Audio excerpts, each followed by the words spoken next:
Bismillahirrahmanirrahim. Assalamualaikum warahmatullahi wabarakatuh. Selamat pagi anak-anak. Berjumpa lagi bersama Bapak di video pembelajaran tematik. Nah, pada hari ini Bapak akan membahas tentang tema 8, subtema 1, pembelajaran 1 dan 2. Bukunya yang Bupena 4D ya, sudah ganti buku.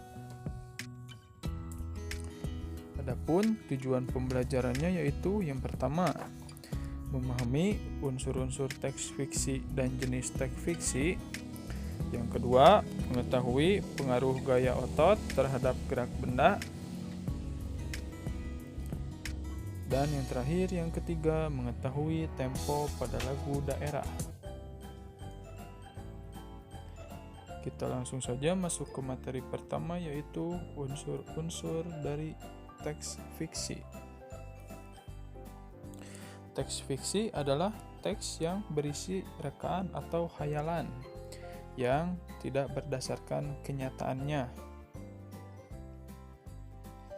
Misalkan salah satu contoh cerita yang cukup terkenal di Indonesia adalah Asal Mula Bunga Kemuning, yang di dalam ceritanya terdapat tokoh yang bernama Putri Kemuning.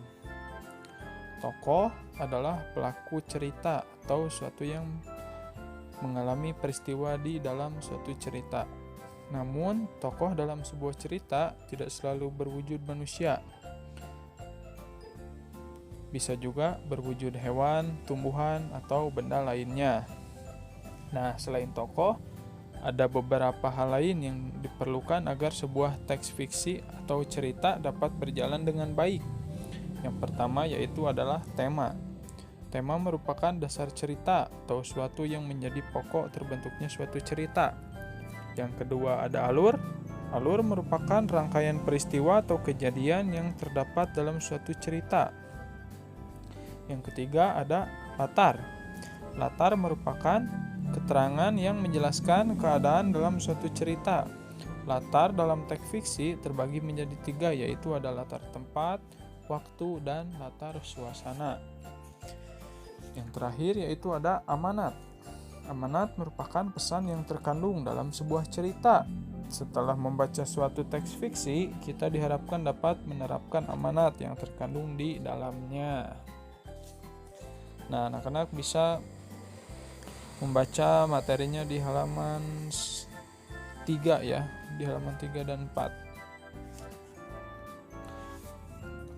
Lanjut ke materi selanjutnya yaitu jenis-jenis teks fiksi. Teks fiksi terdiri dari beberapa jenis, yaitu cerita rakyat, cerpen, dan novel. Cerpen merupakan kependekan dari cerita pendek. Cerpen berisi cerita yang memfokuskan suatu tokoh pada suatu keadaan atau kejadian. Cerpen biasanya tersusun minimal 20.000 suku kata. Sementara itu novel adalah karangan atau cerita rekaan yang berisi rangkaian peristiwa kehidupan beserta orang-orang yang berada di sekelilingnya. Nah, ada juga legenda. Legenda yaitu cerita rakyat pada zaman dahulu yang ada hubungannya dengan peristiwa sejarah. Kedua ada cerita jenaka, yaitu cerita penghibur yang membangkitkan tawa, jenaka, keriangan, atau sindiran. Lalu ada saga atau cerita panji, yaitu cerita rakyat yang bersifat legendaris tentang kepahlawanan atau petualangan yang mengagumkan. Yang keempat ada fabel, yaitu cerita yang menggambarkan watak atau budi manusia yang tokohnya diperankan oleh hewan, berisi pendidikan moral dan budi pekerti. Yang terakhir yaitu ada mite, yaitu cerita yang mempunyai latar belakang sejarah, dipercayai oleh masyarakat sebagai cerita yang benar-benar terjadi, dianggap suci, banyak mengandung hal-hal yang ajaib, dan umumnya ditokohi oleh dewa. Nah, seperti itu untuk penjelasan unsur-unsur teks fiksi dan jenis teks fiksi. Anak-anak bisa melihatnya di halaman 4, halaman 10, dan halaman 11 di buku Bupena 4D.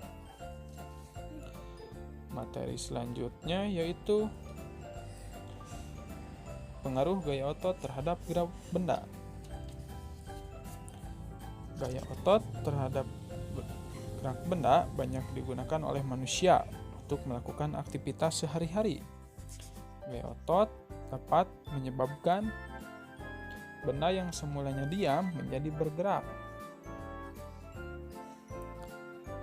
Nah, contohnya di sini ada contoh saat menendang bola. Nah, bola yang tadinya terdiam karena ada gaya otot dari kita, maka bola tersebut akan berpindah tempatnya ya, karena ditendang menggunakan kaki yang berotot seperti itu. Lalu ada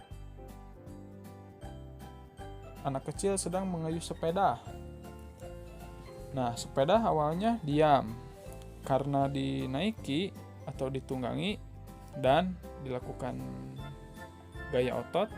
Dengan adanya gaya otot, sepeda tersebut akan berjalan atau akan maju seperti itu. Lalu ada kue yang dipotong. Nah, anak-anak pasti sudah tahu kan bentuk kue. Jika tidak dipotong pasti akan tetap seperti itu bentuknya.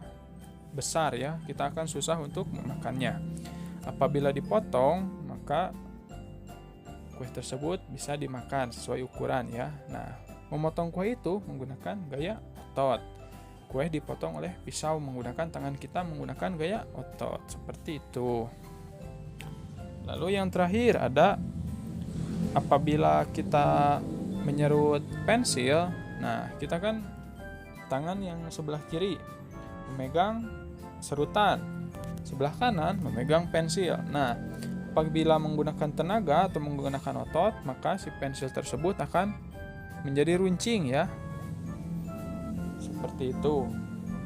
Nah, ini adalah contoh-contoh gaya otot yang ada di kehidupan sehari-hari di lingkungan kita tentunya.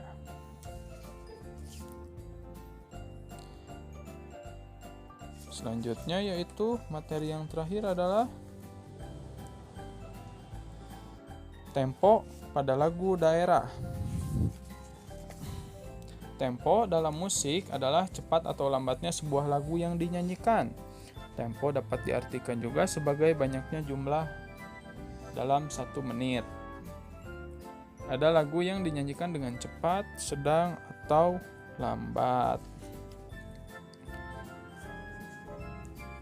Nah, lagu yang dinyanyikan dengan cepat, jumlah ketukan dalam 1 menitnya berarti banyak. Lagu yang dinyanyikan dengan lambat, berarti jumlah ketukan dalam 1 menitnya itu lebih sedikit. Nah, bisa dilihat di halaman 8 ya. Di situ ada contohnya cerita. Nah, anak-anak, mungkin untuk pembelajaran tematik hari ini dicukupkan sekian. Apabila ada yang ingin ditanyakan, boleh langsung ditanyakan ke wali kelasnya masing-masing. Bapak pamit, wabillahi taufiq wal hidayah. Wassalamualaikum warahmatullahi wabarakatuh.